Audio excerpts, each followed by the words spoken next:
ganda na, Joy. Ano, ang taba. Yung nga po. Ang liit lang po ba ganito dati? Ang gusto talaga niyan, ano, ganyan, yung natutubigan. Itong strawberry, JR, okay lang ito na pag para araw-araw didiligin. Kasi, Okay lang. oo. Pero ganun lang sa kalaki. Oo, ang gusto talaga niyan, ano, tubig. Strawberry siya siguro.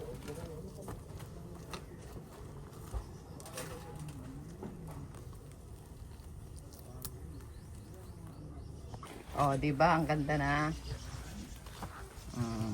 Ito talaga pag babae ang ano, naglilinis. Ayan oh. Mabalik na naman ito sa dating sigla niya kasi na ano na alagaan.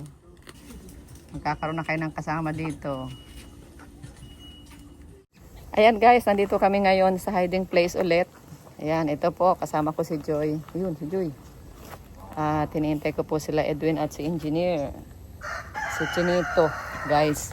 At ito po sisimulan na namin dito ngayon. Pagamas dito sa aming gagawing ano ito? Kulungan ng manok. Dito kami po mag-aalaga ng manok. Para meron pong pagkaabalahan si Edwin at saka si Lloyd habang nag-i-school sila. Pagkatapos ng school at saka bago pumuntang school, pwede silang dumaan po rito para pakainin, painumin, at alagaan po yung manok. Mag-aalaga kami rito ng native chicken po para masarap ang itlog, healthy. Yan, bili po tayo ng bili ng itlog sa labas. Mga ano yon, mga puno ng mga chemicals ang pataba, mga pagkain nila, mga feeds. Ngayon, dito po ang papakain natin dito yung mga tira-tirang pagkain at saka mga, ayan po, dahon ng mulberry, dahon ng ano pa, ano mga kinakain nila ng mga dahon guys. At saka bibilhin natin po yung natural na feeds, yung mais na giniling para masarap po ang itlog. At mag-aalaga rin po tayo dito ng paitlogin, mga native po, pararamihin natin dito guys. Plus yung Rhode Island Red po, yung mga native na malalaki. Ayun, alagaan din po natin dito kasi sayang po yung area at saka sayang din naman po na walang ginagawa po yung ating mga bata, no? Hindi po tayo nagtotolerate ng katamaran. Dapat po mga kasipag. Ayan, katulad ni Joy. O, yan po. Yan si Joy, ang masipag na beneficiary ni Kuya Bal. Yan, para sa kanila rin po yan. Kapag kung ano yung kinalakihan po nila, dala-dala nila yan hanggang pagtanda. Katulad ko po, nag-eskwela ako sa agriculture school. O, wala kami ginawa, kundi meron kami subject ng agriculture, home economics, mga ganyan, gardening. So hanggang ngayon, dala-dala ko po yung gano'n na ugali, yung magtanim, tapos yung pagpapahalaga ba sa, sa ating agrikultura. So yun po ang gusto ko ma-develop sa kanila, hindi yung sayang po yung oras na naabala, puro Facebook, YouTube, tulog. So pangit man po yung ganun. Dapat ma-develop rin yung kanilang accountability and responsibility bilang mga estudyante. Ayan. So tumutulong po tayo para hindi lamang para sila ay makataas na pag-aaral, kundi yung pong kanilang aktual na pamumuhay. Marami nakatapos, walang alam sa trabaho, kaya tambay. So useless din po. Yung dapat po ay diskarte. Diskarte ang kailangan ngayong mga panahon. Talo pa nga ng matalino yung ay ng mga medyo average lang yung matatalino, no? Kasi yung mga average lang madiskarte sa buhay. Kahit saan mo dalahin marunong. So ayan po guys. Tara. Ayan, nandito na po si Edwin guys. Wala kayong pasok kanina? Wala. So ito yung ating area baga. At meron ng pa-deliver na manok bukas ay wala pa tayong madumi pa yung ating area. Yan guys.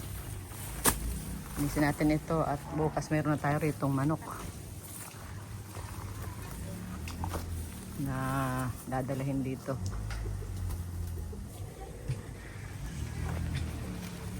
Tuwan-tuwa yung manok oh. Gusto nila yung ganitong may lupa.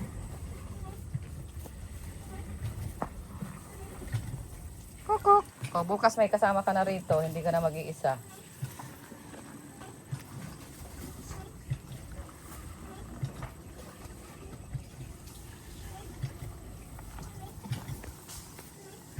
Ayan na, malinis na po. Ganda nito, oh. Ganda na. Tapos yung ating... Sa dami na ulit, guys.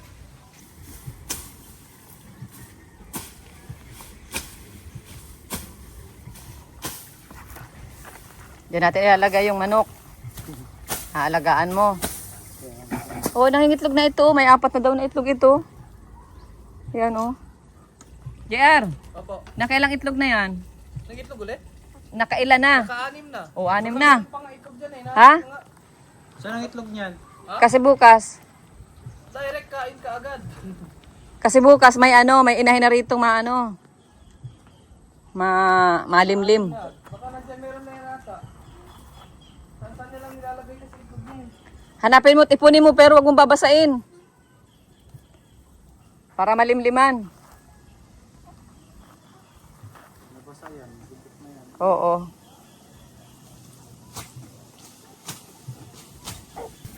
Ayan, putulin mo.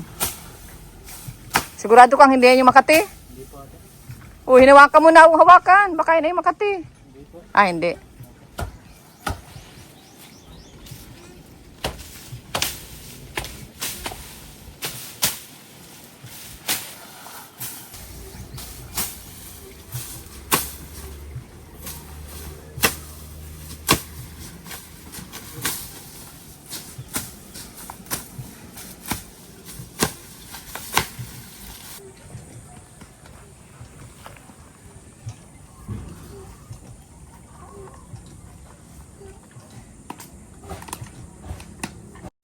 Yan, maganda kapag mga lalaki ang gumagawa, mabilis. Yan, si Edwin, sanay-sanay yan sa gamasan. Putulin mo na, Edwin, yan, oh. Yan. Yan. Ay! Ba't sinagad mo? Hanggang dyan lang sa atin, oh. Oo. Yan. Yan. Ano ba ganyan? Yung maasim? O, yun dong isa, putulan mo rin.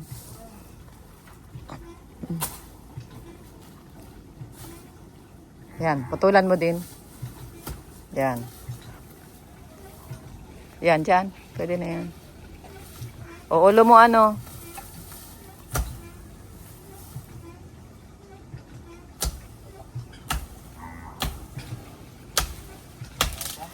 Mas matalas yung isa yatang itak. Okay. Kasi sasakluban natin yan ng net. Para pwedeng dapuan ng manok.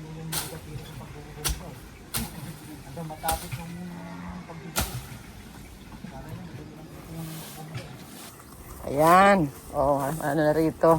Tapos na. Malinis na. Mahawa na. Bukas. At ito, patutuyuin natin ito. Pwede na itong itapon doon sa kabila. Maganda na rito. Tapos lalagyan natin dyan ng kawayan. Para malagyan ng screen. Screen. Papunta doon. Yan. Para yung manok hindi siya lumipad, hindi makalabas. Tapos ito, pwede itong lagyan dito ng pugad. Diyan siya mapugad. Ano? Yan ang gusto ng manok. Sa ganyan, no? Diyan siya nagpupugad. Kaya lang maingay pag may nagbubumba. Pag may ng tubig. May ingayan siya.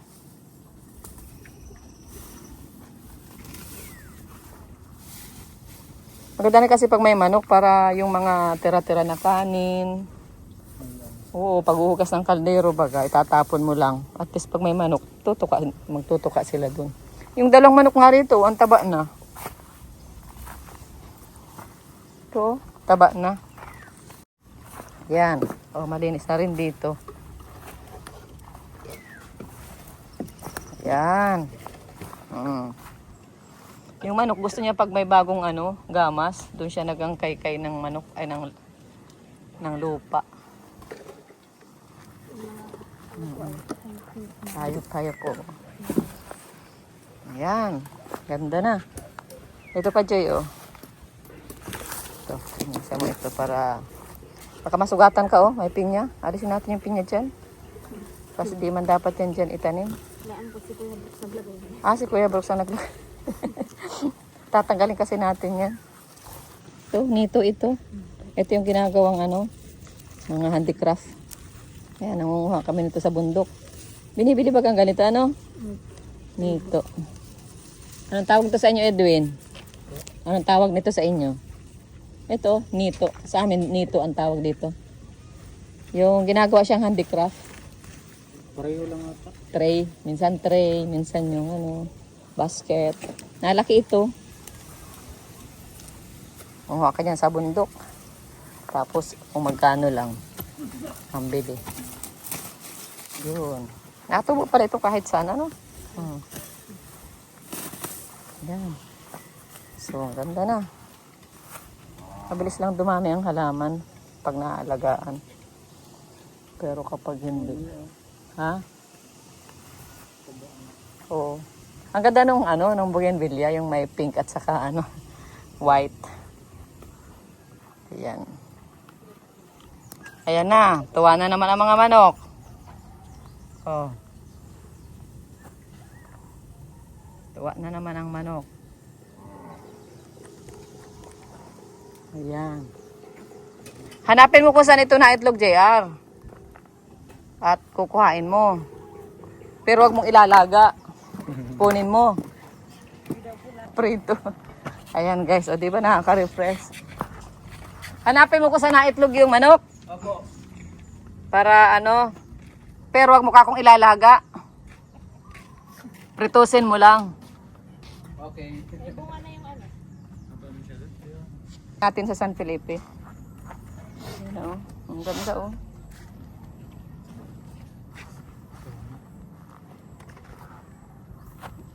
Ito, ang ganda nito, oh. Maganda yung mga nakapanood ko sa YouTube na sa Facebook na halos lahat na siya ay bulaklak. Wala nang dahon.